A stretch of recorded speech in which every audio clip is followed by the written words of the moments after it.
What do you do when you're writing and sharing and it looks like a barren wasteland out there in your audience that there's just nobody paying attention? How do you have an audience to which you can communicate?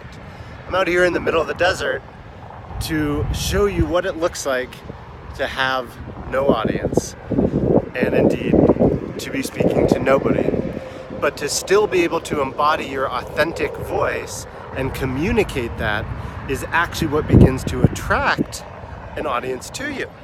Because really, the important thing is that you're speaking to one particular person.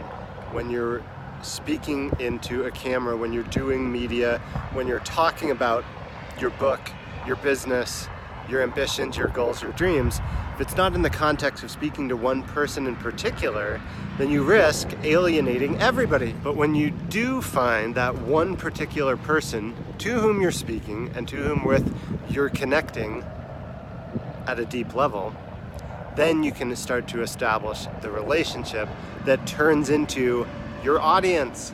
And just as your audience listens to you, you in turn should listen to your audience and ask them what else they're curious about, what else they want to know about, and synthesize the language that they use as you have these types of conversations, and then feed that back into how you actually communicate in a one-to-many format, writing emails, social media posts, blogs, videos, what have you. Because then you know you're connecting with the composite character to whom you are the influential authority that they want to learn from and pay attention to. And in such a way, you begin to establish an audience with whom you can partner with other people and introduce yourself to their audience and introduce them to yours, and thereby build up a network, a powerhouse, an army, if you will, of people that are supporting you and behind you. But it does all start with speaking in your authentic voice to one person in particular. And that's how it begins.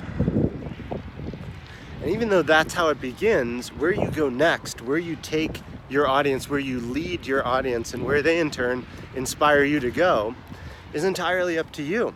And that journey is what people find interesting and want to follow and be a part of. And so that's the benefit of speaking to an audience, building an audience, and communicating with one.